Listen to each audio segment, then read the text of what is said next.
Hi hello வணக்கம், நான் உங்கள் ஷெரல் ஃபார் ஷெரல்ஸ் கிச்சன். இன்றைக்கி நம்மளோட ரெசிபி கிரில் சிக்கன். இந்த கிரில் சிக்கனை வந்து சுலபமாகவும் டேஸ்டியாகவும் கேஸ் ஸ்டவ்லையே எப்படி பண்ணுறதுன்னு பார்க்கலாம்.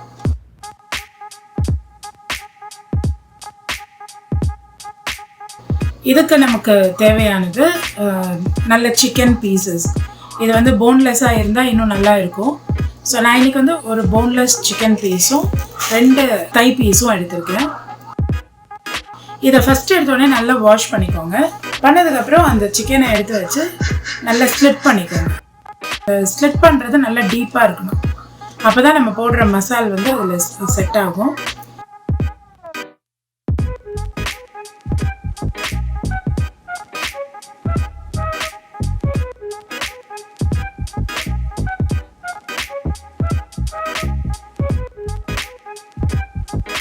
இப்போ நம்ம முதல்ல என்ன செய்கிறோம்னா, இந்த க்ளீன் பண்ணதுக்கப்புறம் ஒரு பெரிய பாத்திரம் எடுத்து ஒரு 1 லிட்டர் தண்ணி அதில் ஆட் பண்ணி அதில் கொஞ்சமாக ஒரு 1/2 ஸ்பூன் உப்பும் 1/4 ஸ்பூன் மஞ்சள் தூள், ஒரு 1 ஸ்பூன் மிளகாய் தூள், அப்புறம் 1 ஸ்பூன் வினிகர், இது எல்லாத்தையும் ஆட் பண்ணி நல்லா கலந்து விட்டுருங்க.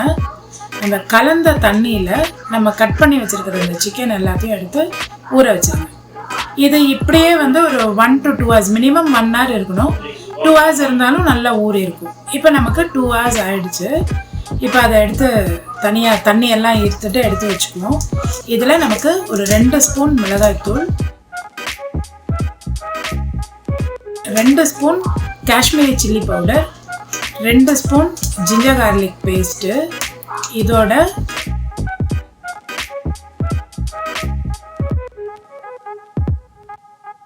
தேவையான அளவு உப்பு, ஒரு 1/4 ஸ்பூன் மஞ்சள் தூள், இது கூட கொஞ்சம் சோயா சாஸ் ஆட் பண்ணிக்கிறேன், 1 ஸ்பூன் கரம் மசாலா, இது கூட வந்து ஒரு 1/2 கப் தயிர், ஒரு அரை மூடி எலுமிச்சம்பழம், இதையும் நல்லா பிழிஞ்சு வச்சுக்கோங்க. பிழிஞ்சிட்டு எல்லா மசாலாவும் ஒன்றா சேர்கிற அளவுக்கு நல்லா கலந்து விட்டுருங்க. இப்போ கலந்த மசாலாவை எடுத்து ஒரு பீஸாக எடுத்து அந்த கீரி விட்டுருக்கோம் இல்லையா, அதுலெல்லாம் நல்லா படுற அளவுக்கு நல்லா அப்ளை பண்ணிவிடுங்க. இப்படியே அப்ளை பண்ண மசாலாவை அந்த சிக்கன் பீசஸ் எடுத்து ஒரு பாத்திரத்தில் வச்சு எடுத்து வச்சுருங்க. இது ஒரு 1/2 மணி நேரம் ரூம் டெம்பரேச்சரில் இருக்கட்டும். அதுக்கப்புறம் இதை மூடி ஃப்ரிட்ஜில் வந்து மினிமம் ஒரு 5 hours இதை அப்படியே வச்சுருங்க. இதை அப்படியே வச்சிங்கன்னா தான் நல்லா ஊறும். அது வெளியில் வச்சிங்கன்னா கெட்டு போயிடும் சிக்கன்.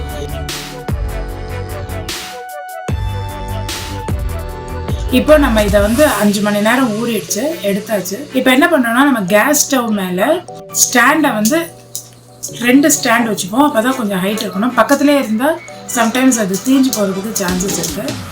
இப்போ இந்த மாதிரி ஒரு கிரில் எல்லார் வீட்லேயும் இருக்கும். நம்ம சப்பாத்தி ரோட்டி பண்ணுறதுக்கு இந்த கிரில் வந்து எல்லா இடத்துலையும் கிடைக்கும். உங்களுக்கு வேணும்னா இது நான் எங்கே வாங்கினேன்றதை என்னோட பர்ச்சேஸ் லிங்க்கை வந்து நான் இது டிஸ்கிரிப்ஷனில் ஆட் பண்ணுறேன். பார்த்து அதில் இதை வச்சுட்டு நீங்கள் வந்து ஒரு 2 நிமிஷம் ஒரு பக்கம் வச்சுருந்துட்டு 2 நிமிஷம் திருப்பி வைங்க. இப்போ நான் வந்து இந்த மசால் போடும்போது சம்டைம்ஸ் நம்ம வந்து அதில் ஆயில் ஆட் பண்ணலாம். நீங்கள் ஆயில் ஆட் பண்ணும்போது மஸ்டர்ட் ஆயில் இல்லைன்னா ஜிஞ்சலி ஆயில் அதை ஆட் பண்ணலாம். பட் நான் வந்து ஆயில் ஆட் பண்ணல. ஸோ இப்போ இதை வந்து நம்ம வந்து கிரில்லில் வைக்கும்போது நான் பட்டர் எடுத்து அது மேலே வந்து அப்ளை பண்ணிக்கிறேன். நீங்கள் அந்த மாதிரி பண்ணாலும் நல்லா தான் இருக்கும்.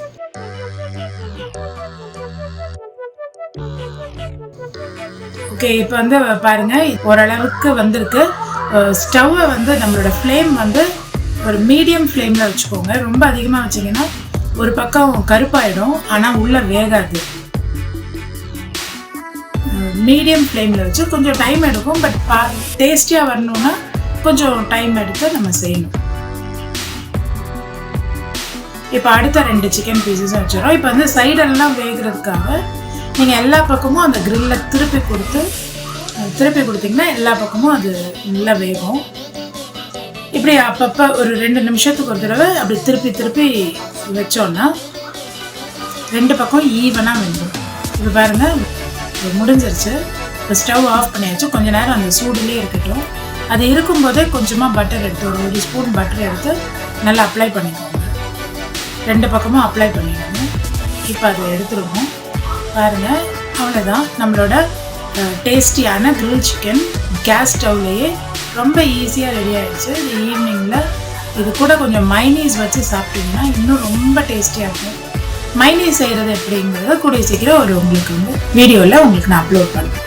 அவ்வளோதான். இதை நீங்கள் வந்து ஈவினிங் சப்பாத்தி கூட ரோட்டி அது கூடலாம் சாப்பிட்றதுக்கு ரொம்ப சூப்பராக இருக்கும். ட்ரை பண்ணி பாருங்கள். பார்த்துட்டு எப்படி இருந்ததுன்னு எனக்கு கமெண்ட் செக்ஷனில் போஸ்ட் பண்ணுங்கள். நெக்ஸ்ட் வீடியோ ஒரு நல்ல ஒரு சுவையான ஒரு ரெசிபியோட உங்களை சீக்கிரம் மீட் பண்ணுறேன். Until then, this is Sheryl saying bye-bye, see you.